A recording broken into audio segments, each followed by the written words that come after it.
अमृता को ऐसा महसूस हुआ जैसे समय ठहर गया हो। दर्पण से निकलती ठंडी हवा ने उसे जकड़ लिया। अचानक वह खुद को एक दूसरी दुनिया में खड़ा पाया।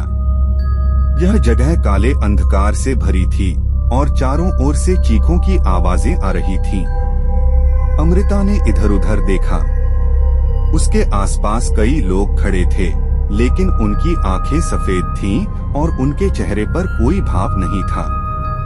ये वही लोग थे जो हवेली में कभी गए थे और लापता हो गए थे। तभी एक धीमी और डरावनी आवाज उसके पीछे से आई, तुम यहाँ क्यों आई हो?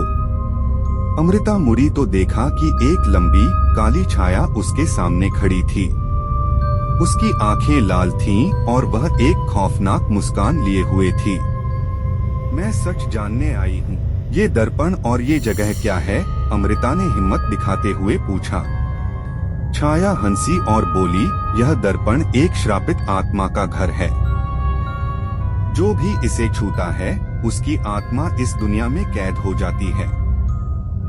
अब तुम भी यहाँ से कभी वापस नहीं जा पाओगी। लेकिन अमृता हार मानने वालों में से नहीं थी।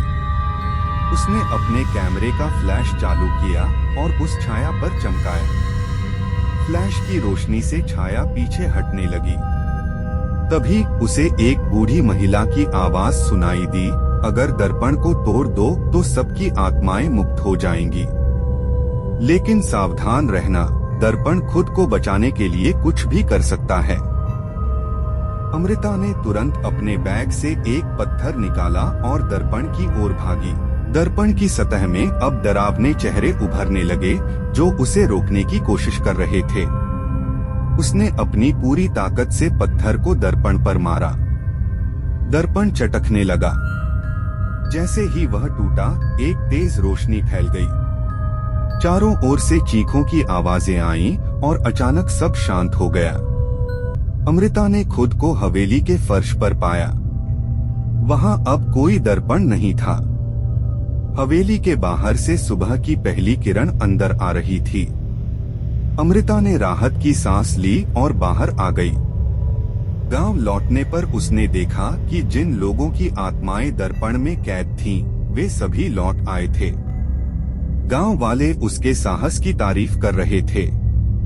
लेकिन अमृता जानती थी कि हर रहस्य के साथ खतरा जुड़ा होता है और यह कहानी उसके खोजी जीवन का एक और अध्याय बन गई।